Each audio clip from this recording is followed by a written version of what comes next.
Hey everybody, it's Josh. Hope you all had a wonderful Thanksgiving and greatest time of the year. The King is born. I'm going to do a lot of stories about the birth of Christ and Christmas a little bit closer to the date. I know there's a lot of misconceptions and misunderstandings there too, but it is simply the greatest time of the year. I want to talk today about how most people believe that Christianity in particular, but religion in general, is a rejection of reason. I used to be in this camp. I certainly had a spiritual side that I always tried to explore. I had my own understandings of what I believed God was, what I believed spirituality was, but it just would turn me off. Saying that Earth's only 6,000 years old and that, all the things that come from the very strict, devout, orthodoxy Christianity. Now, I understand there is nothing wrong with taking a literal approach to the Old Testament. But I am in a camp where I don't even think it matters. I don't think it matters whether you take it literally or you take it metaphorically. Especially the book of Genesis I'm talking about. With the creation and Adam and Eve and all the way up to Jacob and Sodom and Gomorrah, Abraham. I believe that these stories are there to teach us the most important lessons we can learn. Now, obviously, the New Testament for me is the most important, but the wisdom that we must learn, we must have the understanding of the Old Testament. And so we must study it. We must decide for ourselves, preferably letting the Holy Spirit guide you to that understanding, what is true and what to be taken away from all these things. However, I want to get into how atheists view Christianity and why they think that you must reject reason. You must be a small-minded bigot to believe in Christianity. Now, those who have watched my channel for a while know that my biggest but I believe the biggest problem with even most Christians, but also atheists, people of other religions, we want to make God in our image. So we want to make God whatever is convenient for us. And if we reject religion so completely, which it's understandable because religious people are often the type of people you want to distance yourself from. They really are. I can say as a devout Christian who goes to several churches just to mainly for my family, but I more so have that personal relationship.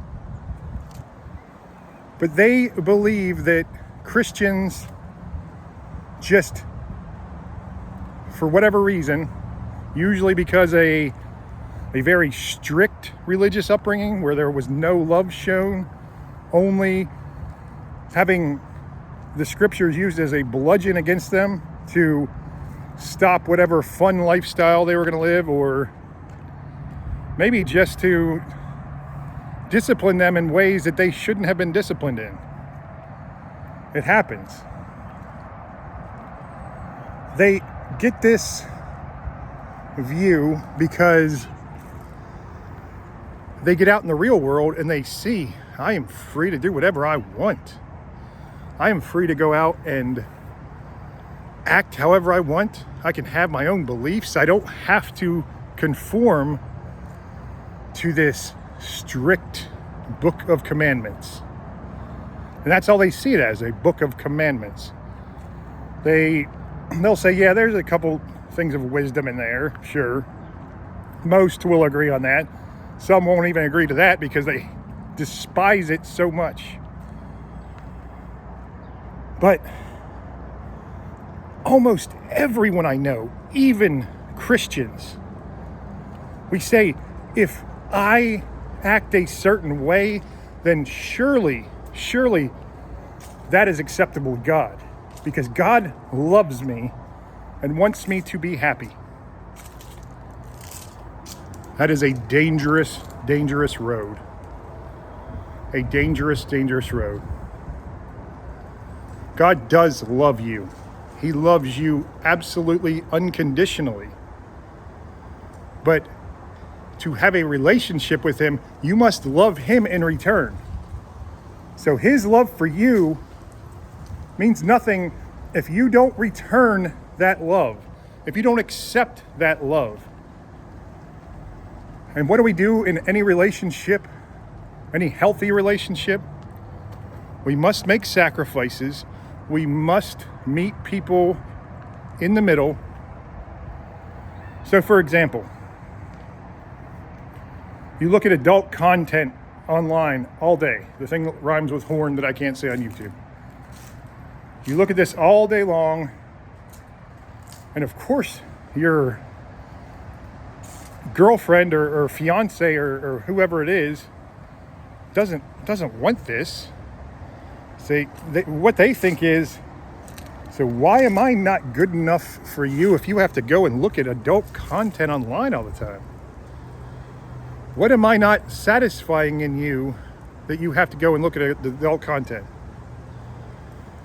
But you say, you should love me for who I am. Always who I am. Never what you think I should be. You think I should be sacrificing this, couple moments of pleasure usually. Some people take it to the extremes for sure. So you think I should be sacrificing this pleasure, these things I love in my life, just for you? That means you don't love me. Also, I'll try to give the example that Pastor Cliff, I believe, used. So, when you are with a partner, let's just say you're a man, because I'm a man, so I know that I can relate to that better. So you're a man, and a woman comes up to you and says, "I love you so much," and you say, "Prove it to me. If you love me so much, you must have sex with me right now, or whenever I say, or else I don't believe that you love me because you won't prove it to me." This is similar to how we make demands of God. We say, well, we can't see him, we can't sense him with our five senses. And so if he wants me to be a follower of him, he will come and meet my demands. I don't have to come to him. No, it's his job to come to me. Always his job to come to me. And that is exactly what you get with a lot of atheists and Christians and non-believers. Because they just aren't getting the satisfaction,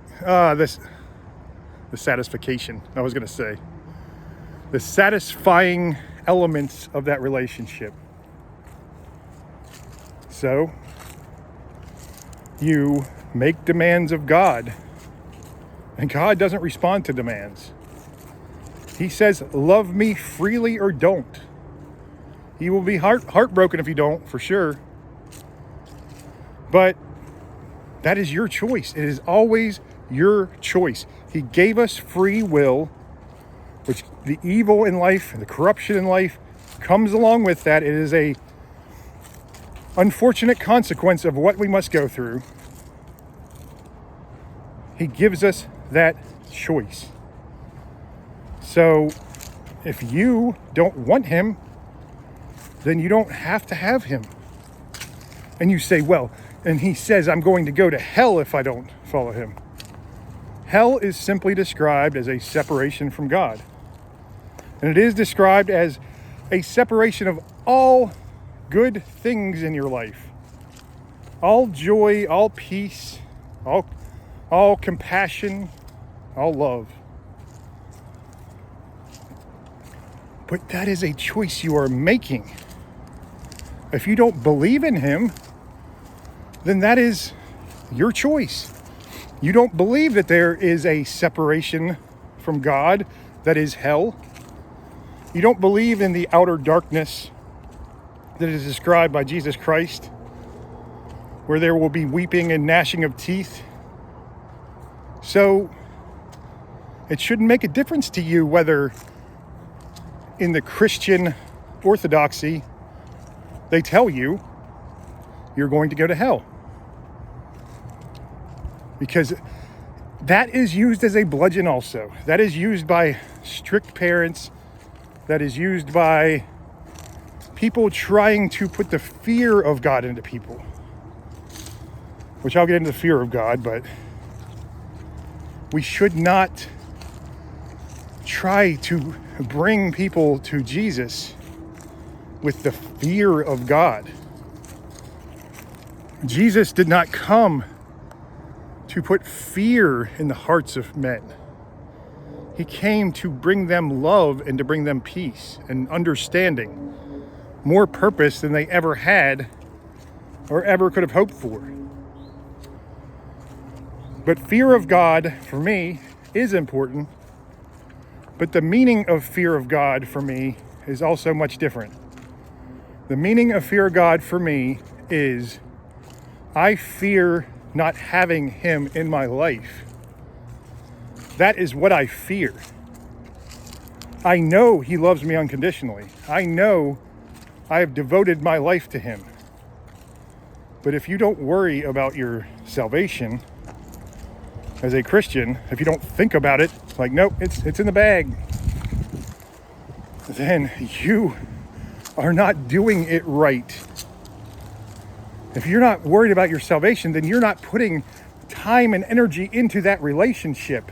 You will get to the kingdom of heaven, to the gates, and he will say, "Be gone, I never knew you." And you'll say, "But I did such good works in your name. I proclaimed the name of Jesus Christ." But I never knew you. That is what it means to have a relationship with Jesus. That is what it means.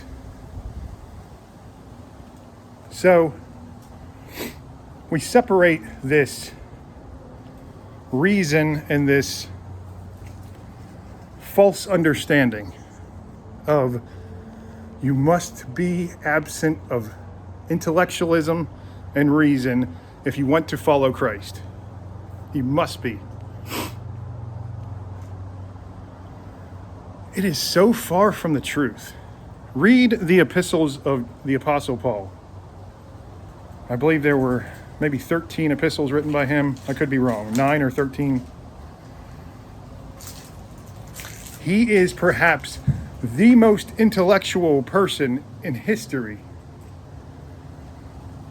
But that is not why it's anti-intellectual. First of all, atheists, especially the new atheist movement, they adopt religious practices and use them in their pursuit of going after and deconverting believers. And they love it. They get such satisfaction out of it. Going and deconverting as many people as possible, because you are, in your mind, breaking them from a cult. So you are doing a service to humanity. What's funny is, we get back to the Apostle Paul. He was not an atheist by any stretch. He was a Pharisee. And he believed that Christianity was a blight on humanity. He wanted to wipe it off of the map. His job was to track, torture, and kill Christians everywhere he went, and he did a good job of it. Christians ran in fear from him until Christ came to him, until Christ showed him his divine nature. And then his eyes finally opened up. So he had the same practice that evangelist atheists, we'll call them, have. These men and women, usually men, usually white men, they want nothing more than to have a purpose in life, just like every other human. They want something to stand for. They want a set of ideals, and they find it in atheism, in a group of like-minded people who reject religion and faith and spirituality completely. But you look at science, you look at math, you look at universities. The fathers of almost every field of science, math, and all of the arts, and universities in particular, almost all Christians. Christians started universities. Christians were not rejecting reason. They were learning about nature. They were learning about God's creation. Because there are three aspects of having a close relationship with Christ, having a close relationship with God. We study the scriptures, the gospels, the epistles, everything in the Bible. That is how we get to know Christ, his teachings, and how we are supposed to live. We also study his creation, which is everything made by God, which is nature, all the plants, all the animals, the fungus, even men, even humans. We get to know them, we study them, and we are studying God's creation and how he made us, how his nature and his will works. And he made everything so perfectly imperfect. He did. He made everything perfect, but he had to give us that free will. He had to limit himself, and very, very limited. He had to do this, or else we would be slaves or robots. Because when you know if I sin, I am going to be separated from God, then you know it is true. God has already revealed himself to you. You have seen his power, you have seen his might, and you live your life in cowering fear of him. Not fear that you're going to lose him, in cowering fear. And everything you would do would not be of your own free will. It would be overcome by that idea that God's already shown himself to me. If I make him mad, I'm a goner. I don't want to spend eternity in hell. No. So he had to make it So it was about faith.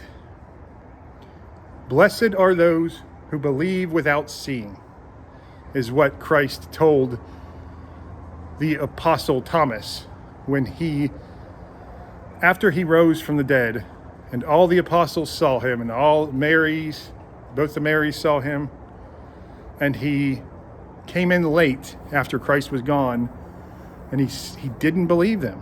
He said, unless I could put my hands in the wounds on his chest and the wounds on his hands, I will not believe. And Christ showed up, took his hand and put it on his wounds.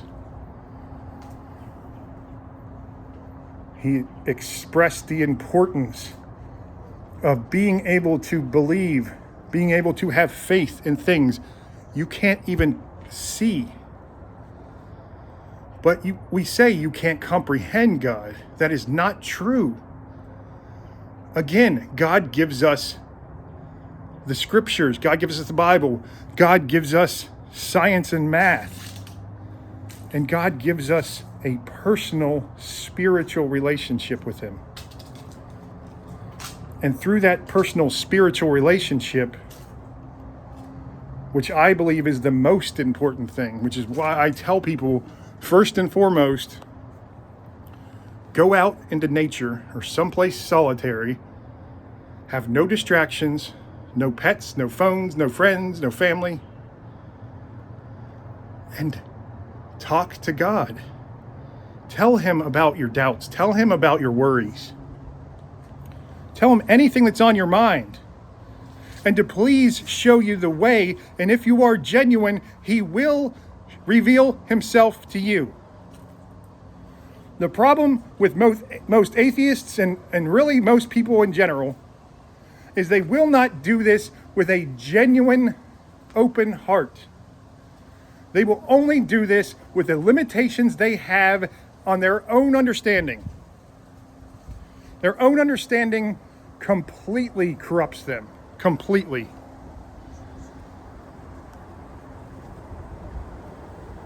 But you see, atheists especially, I talk about atheism a lot because it is, well, first of all, I get a lot of angry comments from atheists. And I'm not mad at them. I don't get mad right back. Sometimes I do. I'm human. If they push a button, then they push a button. But I try to find the peace. I try to find the love. But see, I do feel sorry for all of them, because they don't understand this love, this purpose. They think it's a fairy tale, which I thought myself, which is why I think I am so eager to show them. I don't care if they follow me, they listen to me. I care about them finding that love, having that complete transformation in life instantly. The huge transformation in my life was instant. And then it went on to become, well, eventually it was a slower process as he transformed me. Because after the day of your salvation, the day you are saved, there is a honeymoon period, I guess you would call it, where you're just in love, talking to your new Lord, who you never understood before, you never even really thought was real before. And then come the trials. And that is unfortunately when most people fall back out into the real world, go astray again. Because they can't handle it. They are not learning the lesson they're supposed to learn, which is we have to throw ourselves at God's mercy all the time. He will lift that cross for us when it becomes too heavy. Just as the man Simon when Christ was going down to be crucified, a Roman soldier told a man Simon, who doesn't appear anywhere else in the Bible, we don't know anything else about him, he told him, pick up that cross and carry it for him. Even Jesus himself needed someone to help him. Someone to help bear that burden for him. So, I get it. You think if you can't prove it with a scientific method or some kind of test, or extraordinary claims require extraordinary evidence, or all of these things. And those things, it's fine to think that way about science and math, for sure. It is fine to think that. But if you have skepticism that goes beyond, that no matter what, like Richard Dawkins, I believe it was, who said, I don't care if the stars align to say Jesus is Lord, I will not believe, because it could be some trick. In fact, Dawkins, who, I don't know, maybe something's wearing off on him. He even admitted that DNA it's a good chance that it was started by another race. So they call it panspermia, where the human race and all life on Earth was seeded by a higher alien civilization. So he will believe those claims, yet not of a God. Not of a God. Because nobody can explain how information through evolution or mutations make information carrying genomes. To make the simplest life is so complex. The simplest life has over 1,000 Encyclopedia Britannicas in it. The information of that. That doesn't just happen from unintelligent matter and energy colliding somehow in some mad science experiment like Frankenstein's monster. It doesn't happen like that. It doesn't. But I hope that all of you who are non-believers, all of you who are having a crisis of faith, all of you who are atheists, or even, we'll get into the other religions another time, that you will look close. And I'm not just talking about reading the Bible. Most atheists that I know have read the Bible. They read it so they can use it as a bludgeon against Christians to deconvert them. Again, religious practices. In fact, a lot of the atheists I know have read the Bible more than the Christians I know. I'm saying, go out into the woods, go into the room and lock the door behind you. Again, somewhere where there's at least as little distractions as possible. And you take this advice or leave it. Ask God to please show you. Tell him, I doubt, but please, if you just show me, then I will wake up. I will follow you. I've been asleep. I know you don't believe you're asleep. And he will show you. Because we read the scriptures, we have that personal relationship to learn the most important things in life, to learn the meaning of life, our purpose in life, what real love truly is. We do not open up a science book. Although, again, we are learning about God's creation. But it is completely separate from the way you should go about your faith. The two do not contradict each other at all, no matter how much you believe.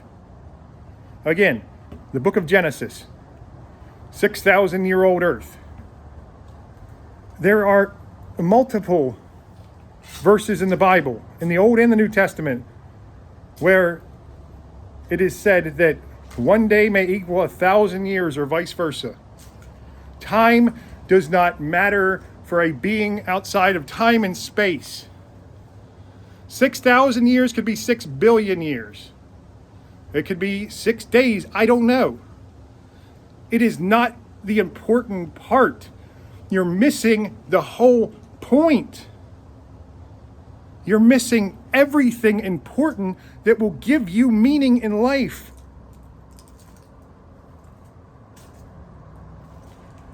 I pray that you find it. I really do. I pray that you find it. And I pray that your eyes are open. All right, everyone. That's enough for today. I will talk to you hopefully again tomorrow. And I love you all so much. God bless.